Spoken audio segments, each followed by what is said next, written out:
Oh, you want to play. Oh, you want to play. Instructor James Overton plays with Blade, a German Shepherd-Belgian Malinois mix. The 3-year-old is one of dozens at American K-9 Interdiction, a Virginia company that says it has real-world canine solutions. Paul Roushia has led efforts here for 18 years. Primarily what we do, we take dogs and we condition them to find explosives, narcotics, bed bugs, and COVID. If it has an odor, we can train the dog to find it.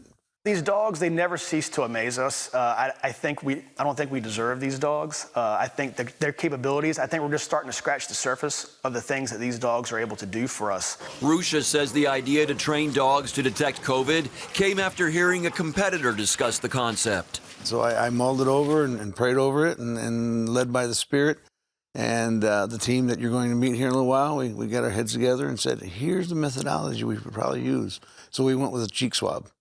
We didn't use urine, we didn't use sweat, we didn't use the protein molecules. We went with an actual sample from the mouth, pretty much like the SNAP test, if you will. So we partnered with the hospitals, and they were able to get us samples from people that were currently being treated for COVID-19.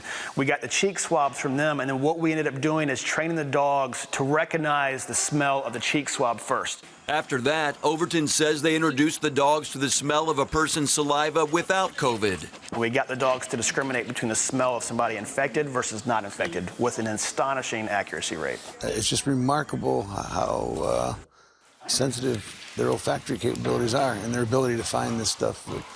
It's north of 95% accurate. Andrew Casekamp is in charge of training and education. I was actually one of the skeptics. I said, there's no way.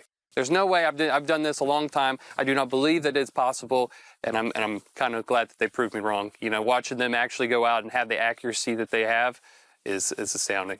One of the primary benefits for using dogs to detect COVID is speed. Staff here say a dog can screen 30 to 40 people in less than a minute, compared to it takes around 15 minutes to get the results back on just one rapid antigen test. Casekamp and his 3-year-old Dutch Shepherd Pashka demonstrate how it works, while Overton breaks it down for us. So what this system does is does a couple things. One, it prevents the dog from actually being able to get the sample. So you'll see this little filter inside of here that actually prevents the dog from being able to stick his nose all the way in and grab the sample out. But what it also does is it also focuses that odor right here into the edge of the funnel. So when you see it later, when the dogs come in, the dog will come in here and stick his nose inside the funnel, able to get that concentrated area of odor right here. And then, you know, if it's a positive sample, then the dog would alert. Otherwise, he'll keep on going. For our test, Overton uses a neutral odor that was used to train the dogs in the initial training, not an actual virus. As you can see, Pashka alerts by sitting down in front of the target tube. So if this were a real-world situation, the dogs would come in here. Each tube system would be labeled so that we know whose sample is which one.